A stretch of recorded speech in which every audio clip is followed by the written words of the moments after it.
भगवान, फिर से ये कोरोना नाम का राक्षस जाग गया। इस बार तो ड्रैगन के मुंह से मौत बरस रही है। सही बोल रही है माँ जी। मुझे तो अब शर्म ही आती है कि मैं चाइना से हूँ। न जाने क्या क्या खाती हैं, कैसी कैसी बीमारी फैलाती हैं। अरे बहू, लेकिन वहीं से तो तू भी आई है ना मेरी लाडो। तू तो अंडा भी नहीं खाती। माँ जी, अच्छा खासा सब ठीक हो गया था, लेकिन पता नहीं कैसे ये फिर निकल कर आ गया।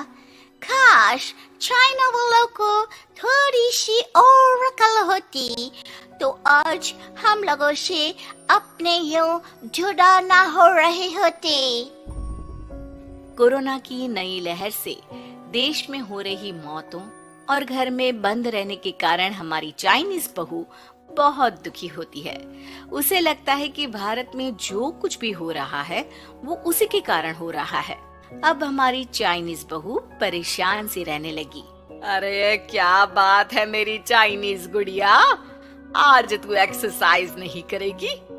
अरे ना तो तूने जूस पिया है, क्या हो गया लाडो? कुछ नहीं मम्मी जी, बस अच्छा नहीं लग रहा। लोग मर रहे हैं और मैं जूस पीऊं।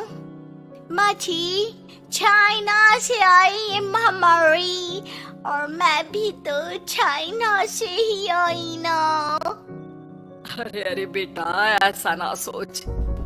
सास पूरी कोशिश करती कि वो चाइनीज बहू को समझाए कि इस बीमारी के लिए वो खुद को दोषी ना समझे, लेकिन माँ जी, मैं आज खाना नहीं खाऊंगी। अब सबका खाना बना दिया है। मैं कमरे में जा रही हूँ, प्लीज डिस्टर्ब मत करना। सास ने अपनी हंसती खेलती बहू का ये रूप तो कभी देखा नहीं था, लेकिन करती भी तो क्या। अगले दिन सुबह सुबह, अरे ये पूरे घर से स्वादिष्ट खाने की महक आ रही है। ये कौन है जो चाय बनने के वक्त लंच बनाकर तैयार कर रहा है? वो किचन में आती है जहाँ चाइनीज बहू ने शुद्ध वैष्णव खाना तैयार कर रखा था। अरे बहू, सोई नहीं क्या जो इस वक्त इतने प्रकार का खाना बना लिया? हाँ हाँ माँ जी, क्या करे, जब दिल में बोझ हो तो नींद नहीं आती। तभी तो मैंने सोचा मैं गरीब और जरूरतमंद लोगों को खाना पहुंचा दूंगी। वो ढेर सारा खाना रोज बनाती और गरीब और बेसहारा लोगों में बांटती। क्या कर रही है बहू? कितने दिनों से देख रही हूँ तू अच्छे से सोती भी नहीं है। क्यों कर रही है लाडो?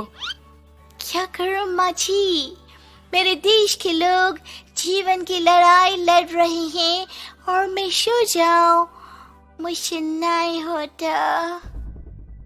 एक दिन चाइनीज बहू पीपीटी किट पहनकर खड़ी होती है। अरे ये क्या बेटा, खाना देने जा रही है या लड़ाई लड़ने? माँ जी, मैं कुछ दिनों के लिए घर नहीं आऊंगी।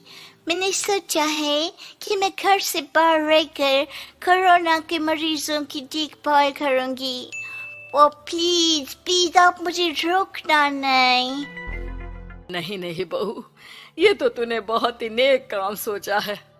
बस बेटा तू अपना ख्याल रखना। बहू वहां से चली जाती है, लेकिन सास की रोज फोन पर बहू से बात होती। घर पर क्या है माँ, क्यों भेज दिया तूने उसे? बाहर कितना खतरा है, उसे कुछ हो गया तो? अरे बिल्कुल चिंता न कर, उसने सारे नियम कायदे को फॉलो किया है। अरे वो बिल्कुल ठीक रहेगी। और अगर मैं उससे मना कर देती ना तो उसकी अंतरात्मा उसे सोने नहीं देती। तू तो सारा दिन घर से ऑफिस का काम करता, लेकिन मैंने देखा है उसे कितना परेशान रहती थी कुछ दिनों से। हाँ वो भी है। उधर चाइनीज बहू लोगों का खूब ख्याल रखती, उन लोगों तक खाना पहुंचाती, उनके बच्चों की देखभाल करती। एक दिन बहू अपनी सोशल साइट देख रही थी तो उसे दिखता है कि एक आदमी ने बच्चों की देखभाल के लिए पोस्ट डाली है। बहू उसे फोन करती है। मैं आपकी कोई मदद कर सकती हूँ, प्लीज बताओ। दूसरी तरफ से आवाज आती है। मैं और मेरी बीवी दोनों ही कोरोना से पीड़ित हैं। हम लोगों के बच्चों को देखने के लिए कोई नहीं है। प्लीज हमारी मदद करो। हाँ हाँ बिल्कुल, आप परेशान ना हो, मैं आ रही हूँ। मुझे आपका एड्रेस बताओ। वो आदमी बहू को पता लिखवाता है। वहां वो पहुंच जाती है। ओहो, ये किसे बुला लिया आपने? ये तो चाइनीज है। इसी के कारण तो हम लोगों का देश इस परेशानी से जूझ रहा है। अरे पर ये तो हिंदी में बात कर रही थी। तभी बीवी की ऑक्सीजन लेवल गिरने लगती है। ये क्या हो रहा है? आप टेंशन क्यों ले रहे हैं? जल्दी से इन्हें अस्पताल लेकर जाइए। रुकिए, मैं आपको एक अस्पताल में बेड भी दिला देती हूँ। वो मेरे अंकल का अस्पताल है। चाइनीज बहू फोन पर बात करके उन लोगों को बेड दिलाती है, जहां पति की भी तबीयत खराब हो जाती है और दोनों को बेड दिलाकर बहू घर में बच्चों की पूरी देखभाल करती है। सास का बहू पर फोन आता है। अरे मेरी चाइनीज गुड़िया, कैसी है रे तू? अरे माँ, पीछे की गली में ही हूँ मैं। वो खाली अलग है ना, उन दोनों हस्बैंड वाइफ को कोरोना हो गया था। मैंने उन लोगों को श्रीवास्तव अंकल के अस्पताल में भर्ती करवा दिया है और अब मैं नमाजी उन दोनों बच्चों का ख्याल रख रही हूँ। अरे जीती रे बेटा, कोई जरूरत हो तो बता देना। नहीं माँ जी, सब कंट्रोल में है। बस इन बच्चों के माँ बाप ठीक होकर घर आ जाए। अच्छा माँ, इन लोगों के घर का फोन बज रहा है, मैं आपको थोड़ी देर बाद कॉल करती हूँ। लैंडलाइन में घर के मालिक का फोन था। हम लोगों की जिंदगी का कोई भरोसा नहीं है। यहाँ इलाज महंगा है और हम लोगों के पास पैसे नहीं है। जितना इलाज हो सकेगा उतना ही होगा। हमारे बाद प्लीज आप हमारे बच्चों को संभाल लेना। नहीं, ऐसे मत बोलिए, मैं अस्पताल वालों से बात करती हूँ। बहू अपनी बैंक से अस्पताल वालों को पैसे दे देती है और फोन पर कहती है, मैंने आप लोगों के अकाउंट में पैसे डाल दिए हैं। इन दोनों का अच्छे से इलाज होना चाहिए। पैसे की जरूरत होगी तो मैं और डाल दूंगी। सारा दिन बहू कोरोना पेशेंट के बच्चों को देखती, रात में ढेर सारा खाना पैक करके जरूरतमंदों में बांटती। सोशल साइट्स के जरिए भी वो लोगों से जुड़कर उनकी मदद करती। फिर एक दिन घर का मालिक और उसकी बीवी ठीक होकर घर आ जाते हैं। आपका बहुत बहुत शुक्रिया, मैं आपकी पाई लौटा दूंगा।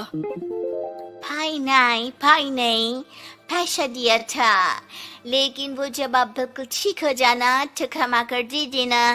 कोई बात नहीं। दोनों पति पत्नी चाइनीज बहू का शुक्रिया अदा करते हैं। आप तो हम लोगों के लिए भगवान की तरह है। आपका बहुत बहुत शुक्रिया।